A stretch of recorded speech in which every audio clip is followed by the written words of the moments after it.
Hi, everyone. I'm Dr. Anthony Garcia with the Peaceful Mind Counseling Group. And today I want to address a question we get often, and it's regarding relationships and how do we stop letting people in? How do we stop letting people affect our relationship?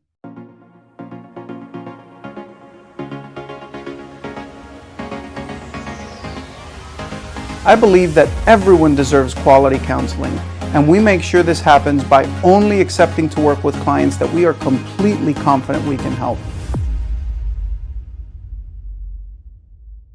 So let's go. So, one of the things that we get often is with regard to, I don't want to just blame it on the in laws, right? But we oftentimes get situations where other people are involved in our relationships. And I made a video not long ago that addressed how we should stop bad mouthing our partner. And so this isn't necessarily when we're bad mouthing our partner. This is more along the lines of when we're allowing people to get involved in our relationship.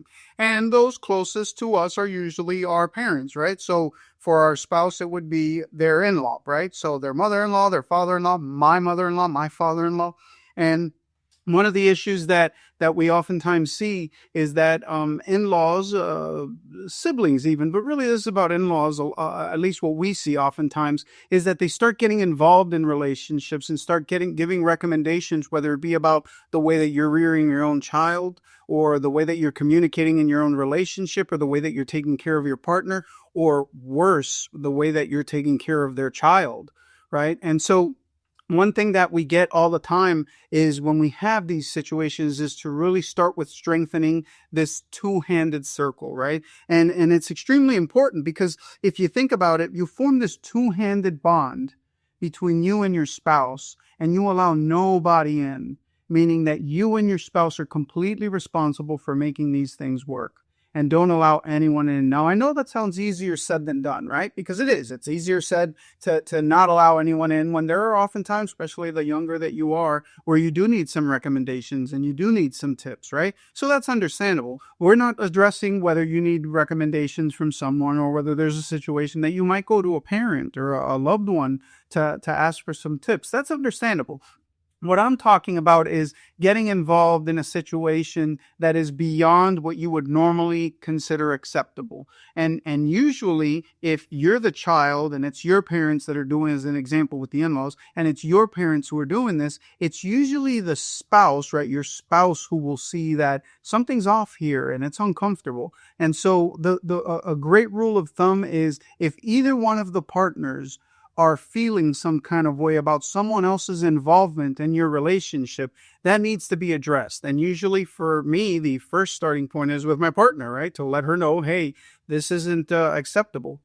And so what the best recommendation that I give to people all the time is if you're feeling some kind of way about your in-laws, your partner is responsible for that because those are technically her parents or her family, right? And same goes for you. If your partner is feeling some way about you, your family, your siblings, or your parents, it's your responsibility to start setting some boundaries on that. And boundaries is another video that I made on how to set firm boundaries in relationships.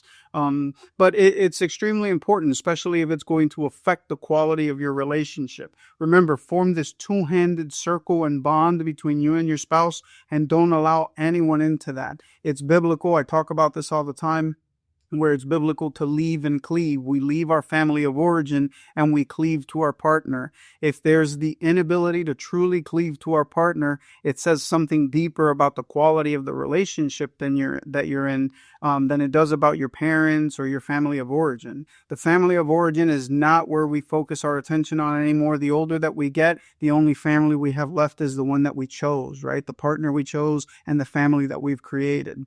Therefore, the strongest recommendation that I give to setting those expectations with your partner is have open communication. Make sure that you're letting your partner know how you're feeling about their parents' involvement, and that you as the receiving person of that information is open to that. Remember, it's unfortunate, but the circle of life under normal circumstances is that our parents do pass away, and when they do, we're left with the reality of the person we chose to spend the rest of our life with.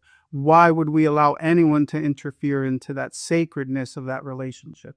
So I hope that makes sense. I hope it's helpful. Thank you all for watching. Again, I'm Dr. Garcia. Until the next video, don't forget to be kind to yourself. It's a great way to start a peaceful mind.